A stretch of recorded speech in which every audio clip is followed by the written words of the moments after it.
Hello दोस्तों, हमारे YouTube channel emotional story बयान आबिया में स्वागत है। दोस्तों, आपकी बहन आपका दोस्त हाजिर है आपकी खिदमत में एक और नई कहानी लेकर आई हूँ। आप जितना प्यार मेरी कहानियों से कर रहे हैं, मैं आपका बहुत शुक्रगुजार हूँ।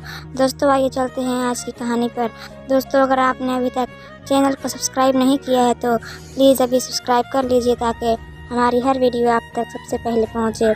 प्रेम के बोल। एक गांव में एक मजदूर रहा करता था जिसका नाम हरिराम था। उसके परिवार में कोई नहीं था।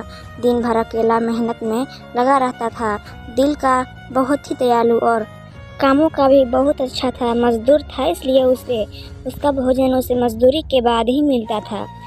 आगे पीछे कोई न था इसलिए वो इस आजीविका से संतुष्ट था। एक बार उसे एक छोटा सा बछड़ा मिल गया।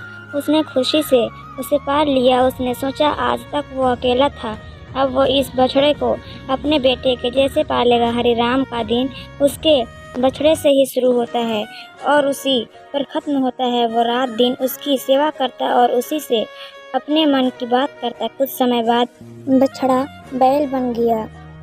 उसकी जो सेवा हरिराम ने की थी उससे वो बहुत ही सुंदर और बलशाली बन गया था। गांव के सभी लोग हरिराम के बैल की ही बातें किया करते थे। किसानों के गांव में बैल की भरमार थी, पर हरिराम का बैल उन सबसे अलग था। दूर दूर से लोग उसे देखने आते थे। हर कोई हरिराम के बैल के बारे में बातें कर रहा था। हरिराम भी अपने बैल से एक बेटे की तरह ही प्यार करता था।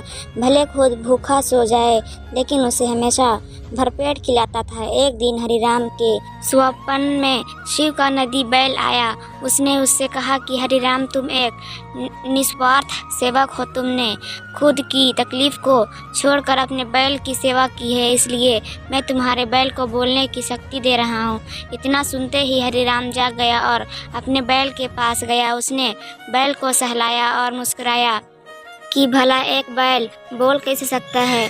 तभी अचानक आवाज़ आई, बाबा, आपने मेरा ध्यान एक पुत्र की तरह रखा है। मैं आपका आभारी हूँ और आपके लिए कुछ करना चाहता हूँ। यह सुनकर हरिराम घबरा गया। उसने खुद को संभाला और तुरंत ही बैल को गले लगाया। उसी समय से वो अपने बैल नंदी कहकर पुकारने लगा। दिन भर काम करके आता और नंदी से बातें करता। गरीबी की मार बहुत थी। नंदी को तो हरिराम भर पेट देता था लेकिन खुद भूखा सो जाता था। यह बात नंदी को अच्छी नहीं लगी। उसने हरिराम से कहा कि वो नगर के सेठ के पास जाए और शर्त रखे कि उसका बैल नंदी सो गाड़ी खींच सकता है और शर्त के रूप में सेठ से 1000 मुहरे ले लेना। हरिराम ने कहा, नंदी, तू पागल हो गया है।